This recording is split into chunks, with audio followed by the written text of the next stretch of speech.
नमस्कार। फिर से एक बार स्वागत है मेरे चैनल पर। मैं हूँ राज। आप देख रहे हैं हाईवे नाइट। दोस्तों, ये जो कहानी मैं आपको आज बताने जा रहा हूँ, ये राकेश जी ने मुझे शेयर किया है। राकेश जी एक आईटी सेक्टर में काम करते हैं और ये घटना साउथ इंडिया के चेन्नई का है। तो क्या हुआ था उनके साथ में, क्या घटी थी घटना, चलते हैं उनकी इस कहानी में। लेकिन दोस्तों, अगर आप मेरे चैनल पर नए हो और अभी तक आपने मेरे चैनल को सब्सक्राइब नहीं किया है तो कर लीजिए और साथ में बेल आइकन को दबाना ना भूलिएगा। और हाँ दोस्तों, अगर आपके पास भी कोई इस तरह की अपनी स्टोरी है या कोई घटना है तो आप मुझे इंस्टाग्राम पर या मेरे व्हाट्सएप नंबर पर भेज सकते हैं। तो चलते हैं आज की कहानी में। दोस्तों, मेरा नाम राकेश है। मैं आईटी इंजीनियर हूँ। मैं गाज़ियाबाद यूपी का रहने वाला हूँ और मैं गुरुग्राम में जॉब किया करता था। उसी दौरान मेरे कई दोस्त बने थे। अब जो वहाँ पर मैं काम करीब करीब एक साल कर चुका था। अब मेरा एक दोस्त था जो जॉब छोड़ कर के यहाँ से और चेन्नई चला गया था। उसको अच्छा पैकेज मिल रहा था वहाँ पर। तो अच्छी बात है, जहाँ अच्छा पैसा मिले तो जाना ही चाहिए। और वो चला गया, लेकिन जाते जाते बोला था कि देख भाई राकेश, अगर मैं वहाँ सेटल हो गया, जॉब मेरी जम गई, तो तुझे ज़रूर बुलाऊंगा और तुम मना मत करना। तुम आ जाना फटाफट, जैसे मैं आपको फ़ोन करूं। मैं कहने लगा हाँ भाई बिल्कुल, जहाँ आप कहोगे मैं आपके साथ चलूँगा, लेकिन पहले आप उस जगह जम तो जाओ। वो चला गया था चेन्नई। करीब 4 महीने तक हमारी उससे बातचीत होती रही। वो एक एक बात हमें बताता था। वो कंपनी भी अच्छी थी और जहाँ रहा करता था वो शेयरिंग का रूम था। उसमें 4 और लड़के और रहते थे। और फिर बोलने लगा कि राकेश, तेरी काम की बात हो चुकी है, अब तू जितना जल्दी आ सकता है आ जा, पैकेज अच्छा मिल रहा है। मैंने अपने घर में बात किया, माता पिता से, अपनी पत्नी से भी बात किया। मेरे शादी को करीब एक साल बीत चुका था। माता पिता तो कहने लगे कि रहने दो, इतना दूर क्यों जाओगे। और वही कहना था मेरी पत्नी का भी। लेकिन मैं कहा कि देखो, अभी हमें आगे बढ़ना है। अगर अच्छा पैकेज मिल रहा है तो आगे बढ़ने का चांसेस ज़्यादा है। मैं उनको अच्छी तरह से समझा दिया, कन्विंस कर दिया कि मैं जाके देखता हूँ, अगर जॉब मुझे सही लगेगा तो मैं करूँगा और नहीं तो मैं फिर वापस आ जाऊँगा। अब बात तो फाइनल हो चुकी थी। अब मैं चेन्नई के लिए निकल गया था। जब मैं वहाँ पहुँचा तो अपने दोस्त के घर पर ही गया। मैं देखा वो 4 लड़कों के साथ में बड़े मज़े से वहाँ पर रह रहा था। 2 कमरों का घर था, लेकिन हर तरफ सामान फैला हुआ था। अब लड़के हैं, जहाँ वहाँ रहेंगे तो इधर उधर सामान तो फैला ही रहेगा। लेकिन मैं थोड़ा सफाई पसंद आदमी था, इंसान था। मुझे गंदगी से बहुत चिढ़ लगती थी, लेकिन मैं अब कैसे बोल सकता था। खैर, मेरी जॉब तो लग चुकी थी और मैं अपना काम करने लगा था। माता पिता पत्नी को ही बता दिया कि मैं सही से हूँ और जॉब भी अच्छी है। अब कुछ दिन हमारा बीतने लगा वहाँ पर। लेकिन उस घर में जब भी आता मैं सोने के लिए तो मज़ा नहीं आता था, एक सुकून सा नहीं मिलता था। एक तो शोरगुल इतना होता था, शोरगुल लड़के करते थे कि मैं बोलना पड़ता कि भाई थोड़ा शांत रह जाओ, लेकिन वो नहीं शांत होते। वो तो रोज़ का उनकी आदत थी और मेरा दोस्त भी वैसे ही था। उनके साथ हंसी मजाक सब चलता रहता था। अब मैं थोड़ा शांत स्वभाव का था, तो मुझे अच्छा नहीं लग रहा था। मैं अपने दोस्त को एक दिन अकेले में बात किया कि देख भाई, हम दूसरा कमरा एक देख लेते हैं, दूसरा घर देख लेते हैं जिसमें हम और आप दोनों रहेंगे। लेकिन वो बिल्कुल मना कर दिया, कह रहा नहीं भाई नहीं, मैं तो इनका साथ छोड़ ही नहीं सकता हूँ। मैंने बोला ऐसे क्या बात है? कहने लगे नहीं भाई, इनको मैं लेके आया हूँ, इनको बुलाया हूँ जैसे आपको बुलाया हूँ, और इनको मैं कैसे छोड़ करके चला जाऊँ दूसरी जगह पर? सोचने वाली बात है, इनको बुरा नहीं लगेगा। उसने पूछने लगा तुम्हें क्या तकलीफ़ है इस घर से? मैंने कहा भाई थोड़ा मुझे शांति चाहिए।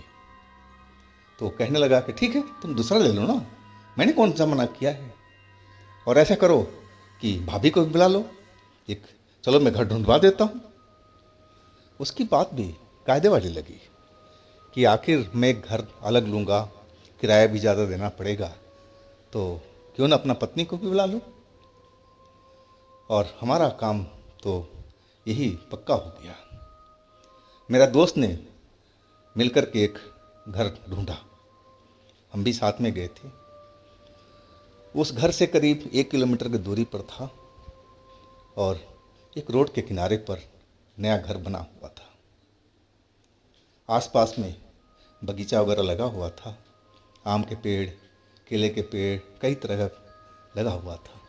देखने में लोकेशन भी बहुत सुंदर था। घर का किराया भी बजट में था, तो बात पक्की हो गई।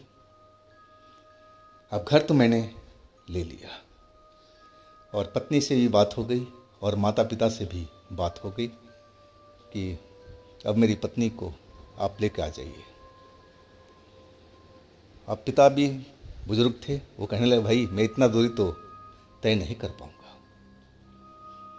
तुम ही आ जाओ। लेकिन मेरी नई नई नौकरी थी, मैं भला कैसे अभी जाता अपनी पत्नी को लेने के लिए।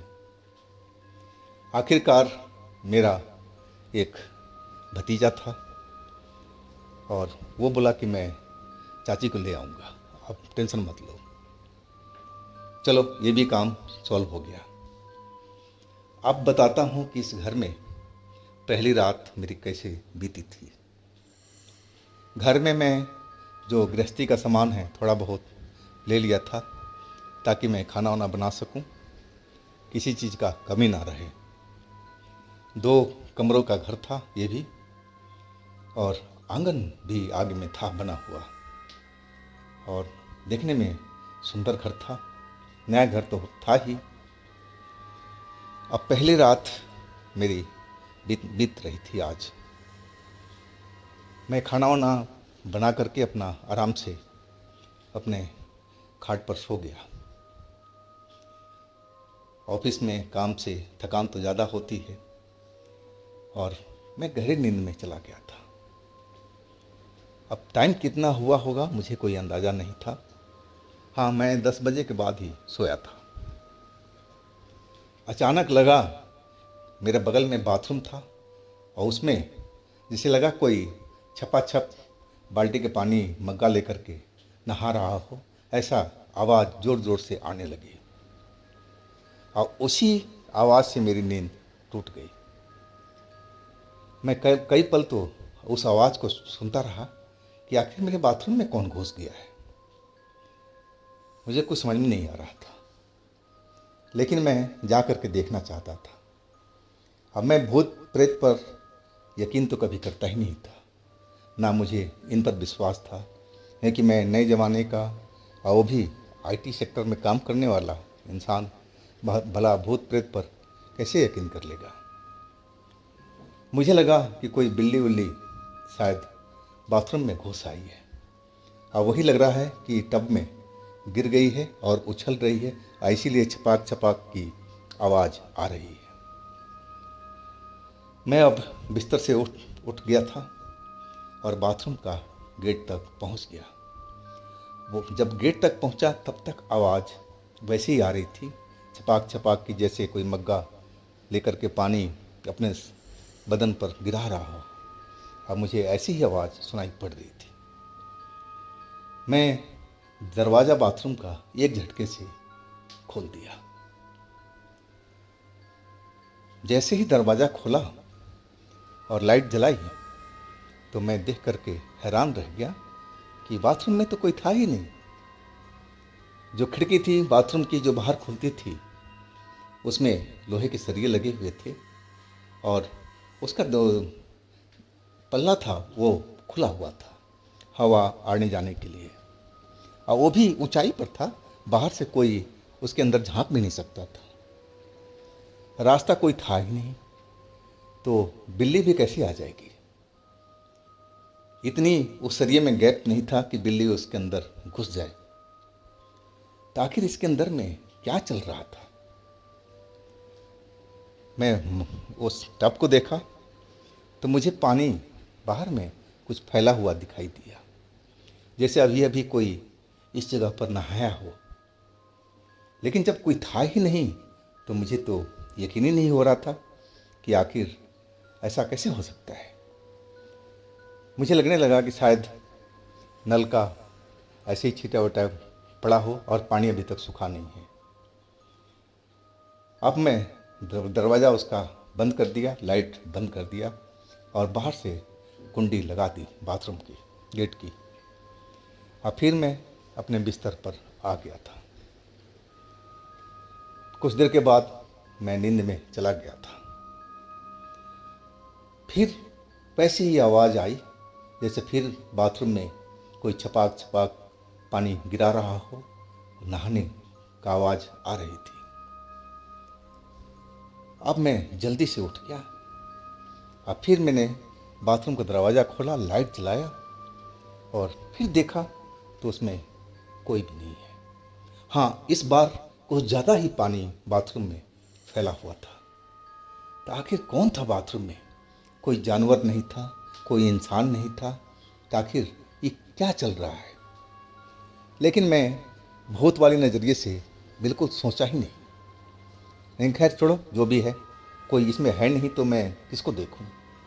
और मैंने दरवाज़ा बंद कर दिया और फिर अपने बिस्तर पर आ गया। मैं बिल्कुल भी नहीं डरा था, ना ऐसा समझा था कि इस कमरे में कोई भूत प्रेत चुड़ैल रहती है।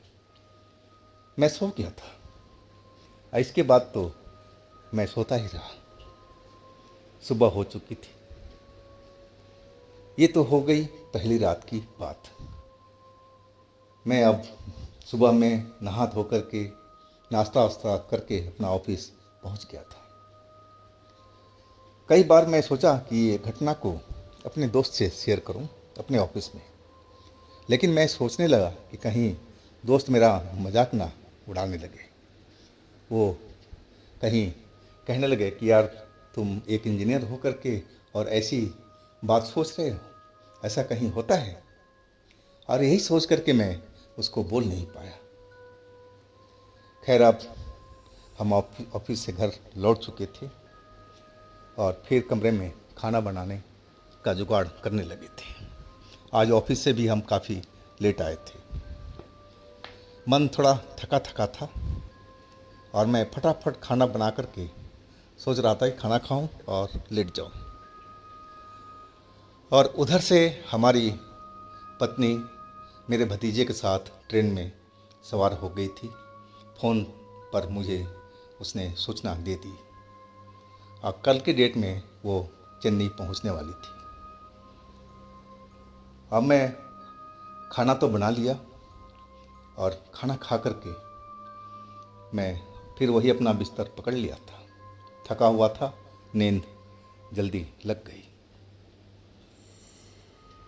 जब नींद खुली तो आवाज़ वैसे ही सुनाई पड़ रही थी जैसे बाथरूम में कोई नहा रहा हो।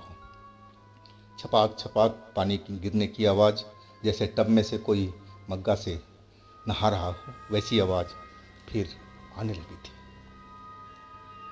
मैं इस बार बहुत सचेत था, यानी कि कौन हो सकता है, क्या हो सकता है बाथरूम के अंदर में। अब मैं धीरे धीरे एकदम दरवाजे पर गया था और लाइट तो मैं पहले ही उसमें जलता हुआ छोड़ दिया था और एक झटके से दरवाज़ा खोला जैसे ही दरवाज़ा खोला, मुझे उसमें एक औरत एक झलक के लिए दिखाई पड़ी। जैसे कोई औरत हो और वो नहा रही हो, ऐसा मुझे लगा था। और तब तक तो वहाँ पर कोई दिखाई नहीं दिया। कुछ ही सेकंड लगा था ऐसा होने में। मुझे लगा कि मेरी आंखों का भ्रम है और कुछ नहीं है। उसके बाद तो उस बाथरूम में कोई था ही नहीं। मैं एकदम आश्चर्य में पड़ा हुआ था, ये क्या हो रहा है। लेकिन जब उस बाथरूम में कोई था नहीं तो मैं शक करूं तो किस पर करूं। मैं कुछ देर तक तो बाथरूम में खड़ा रहा, देखता रहा। पानी नीचे फैला हुआ था और मैं फिर वापस अपने बिस्तर पर। इस बार मैंने बाथरूम का दरवाज़ा खुला ही छोड़ दिया था और लाइट जलती हुई छोड़ दिया था। कुछ देर तो मैं इंतज़ार करता रहा कि शायद फिर वो आवाज़ आए, कुछ मुझे दिखाई दे, लेकिन ऐसा नहीं हुआ। मैं अब गहरी नींद में चला गया था। आज जब जगा तो सुबह हो चुकी थी। हाँ, दरवाज़ा खोलने के बाद में उस रूम में, बाथरूम में कोई ऐसा आवाज़ नहीं आई थी। अब अगले दिन मेरी मिसेस, मेरा भतीजा उस जगह पर पहुंच गया था। मैं अपने काम पर निकल गया था। शाम को लौटा। अब मैं इस घटना को अपनी वाइफ को बताना चाहता था, लेकिन मैं कुछ सोच करके नहीं बताया कि मेरी वाइफ भी पढ़ी लिखी थी और मुझे वो हंसने लगेगी कि आप भी अंधविश्वास में पड़े हो क्या आजकल। ऐसा थोड़ी होता है इस जगह पर, कहीं पर भी। अब मैं फिर वही चुपचाप रह गया था। मन दो पेच में पड़ा हुआ था, बताऊं ना बताऊं। फिर मैंने ना बताने का ही फैसला किया। रात हो चुकी थी। दो कमरे थे, एक में मेरा भतीजा सो गया था, एक में हम पति पत्नी। दरवाज़ा बाथरूम का बंद था और अचानक रात का करीब 12 बजे के बाद ही वही आवाज़ आने लगी, जैसे बाथरूम में कोई नहा रहा हो। छपाछप पानी गिर रही थी। मेरी आँख खुल गई और मैं उठ करके बैठ गया। और मुझे बैठा देख मेरी पत्नी भी जाग चुकी थी। वो कहने लगी, क्या हुआ जी, क्यों बैठ गए। और फिर वो आवाज़ उसने भी सुन ली। कहीं बाथरूम में कौन गया है इस कमरे में। मैं कुछ नहीं बोला। वो कहने लगी, देखो कैसी आवाज़ आ रही है, जैसे कोई नहा रहा है इस बाथरूम में। आखिरकार कौन है। वो मुझसे सवाल पूछने लगी। मैंने कहा, मुझे नहीं पता, ऐसा मैं 2 दिन से आवाज़ सुन रहा हूँ। वो एक झटके से उठी और बाथरूम के दरवाजे तक पहुँच गई। मैं भी खड़ा हो गया था, उसके पीछे जा कर के खड़ा हो गया और वो दरवाज़ा झटके से खोली और अंदर बाथरूम में पहुँच गई। जैसे ही बाथरूम में पहुँची, वो धड़ाम से नीचे फर्श पर गिर गई और चीख उसकी निकल गई। मैं अब देख नहीं पाया कि उसके साथ में क्या हुआ था, किसने उसको धक्का दिया, कुछ उसके साथ में क्या हुआ, मुझे कुछ मालूम नहीं हुआ। अब मैं फटाफट बाथरूम के अंदर पहुंचा तो देख रहा हूं कि मेरी पत्नी ज़मीन पर गिरी हुई है और बेहोश पड़ी हुई है। शायद गिरने से सर में उसका चोट लग चुका है। बाथरूम पूरा का पूरा खाली ही था। हर रोज़ की तरह पानी बिखरा हुआ था साइड में और वहाँ कोई नहीं था। आज तो मुझे वो परछाई भी नहीं दिखाई पड़ी थी, जो लग रहा था कि कोई औरत उसमें थी। तो आखिर मेरी पत्नी को किसने गिराया, कुछ समझ में नहीं आ रहा था। अब मैं अपनी पत्नी को उठाने लगा, लेकिन वो होश में नहीं आ रही थी। मैं टांग करके पलंग पर लाया और फिर पानी का छींटा वटा मार करके उसको होश में लाया। वो कराहते हुए अपनी आँख खोली और कहने लगी कि औरत कौन थी बाथरूम में, वो कौन थी औरत। बताओ तुम। वो मुझसे तो लड़ने को तैयार हो गई थी। मैंने कहा कि उसमें कोई औरत नहीं थी। मैं ऐसी आवाज़ 2 दिन से सुन रहा हूँ और जब भी जाता था उसमें कोई दिखाई नहीं देता था। हाँ, एक बार मुझे एक औरत का झलक नज़र आया था, वो भी कुछ सेकंडों के लिए। मैंने समझा था कि मेरा मन का भ्रम है, लेकिन मेरी पत्नी मुझ पर विश्वास नहीं कर रही थी। वो कहने लगी, नहीं, तुम सब जानते हो। कौन थी ये औरत, बताओ, जिसने मुझे फर्श पर गिराया है। अब मैं क्या बताऊं, मैं कुछ जानता नहीं उसके बारे में, कौन है क्या है। अब बहस तो काफ़ी लंबी हुई थी, सर में उसको चोट भी लगा था और मैं उसको मनाने की कोशिश करता रहा। आखिरकार अब मान गई थी वो, उसका गुस्सा शांत हो गया था। अब फिर हम लोग सोने की कोशिश करने लगे, लेकिन उसके सर में बड़ा सा गुम्मट सा निकल आया था। अब मैं उसको सहलाने की कोशिश कर रहा था ताकि इसको आराम आ जाए और नींद इसको पड़ जाए, मेरी पत्नी को। आखिरकार दर्द शायद कम हुआ था और फिर वो सो गई थी। दरवाज़ा मैंने अब बाहर से बाथरूम का लॉक कर दिया था, कुंडी लगा दिया था उसका, कि कोई दरवाज़ा भी खोले तो कम से कम पता तो लगे। अब मैं सोने ही जा रहा था, मेरी पत्नी सो चुकी थी। बड़ी मुश्किल से उसको मैं सुलाया था। हाँ, तभी फिर वही आवाज़ अचानक आने लगी, छपा छप, जैसे पानी कोई अपने शरीर पर गिरा रहा हो। इस बार मैंने देरी नहीं किया, फटाफट उठा और बाथरूम का कुंडी झटके से खोला और अंदर पहुंच गया। अंदर पहुंचा तो मैं क्या देख रहा हूं कि एक 25-26 साल की युवती सफ़ेद कपड़ों में और बाथरूम के जो टब था नहाने वाला, और उसमें से पानी निकाल करके अपने शरीर पर डाले जा रही थी।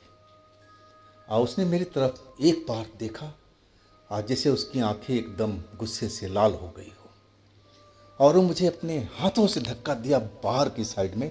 और मैं जा कर के दूर दीवार से टकराया था और टकराते ही मैं चिल्ला पड़ा था और फिर मुझे होश नहीं था।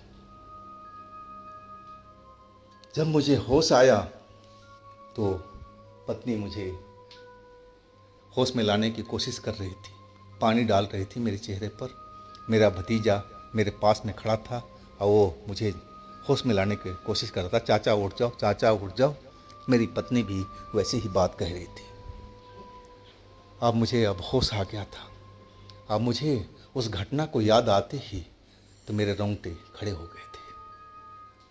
मैंने अपनी पत्नी से बोला कि देखो, मैंने क्या देखा है और मेरे साथ में क्या हुआ है, सारी बात मैंने उसको बता दिया। पत्नी अब डर चुकी थी, मेरा भतीजा भी डर चुका था। भतीजा तो कहने लगा कि चाचा, ये घर ठीक नहीं है, ये भूतहा घर है। इसमें जो औरत आपने देखा है ना, वो कोई बुरी आत्मा है। शायद इसकी मौत यहीं पर हुई होगी। वो बुजुर्गों की तरह बात कर रहा था, गांव का लड़का था और वो ऐसे किस्से कहानियाँ गांव में होती रहती है तो उसको सब कुछ मालूम था। अब वही बात मेरी पत्नी भी कह रही थी कि इस घर में कुछ न कुछ तो है और हमें इस घर में बिल्कुल नहीं रहना है। सुबह होते ही ये मकान खाली करो और दूसरी जगह पर चलो। मेरी हालत तो वैसे ही भी ख़राब थी, मैं इन चीज़ों पर कभी विश्वास यकीन करता ही नहीं था, लेकिन जो मेरे साथ में हुआ, मेरा दिमाग झकझोर करके रख दिया था कि आज के इस साइंस के युग में भूत प्रेत ना मानने वाली चीज़ पर यकीन करना बहुत मुश्किल था। लेकिन ये सब क्या चल रहा था जो मैं झेला, मेरे साथ में हुआ, मेरी पत्नी के साथ में हुआ, ये सब क्या है? इसका जवाब तो मेरे पास बिल्कुल नहीं था।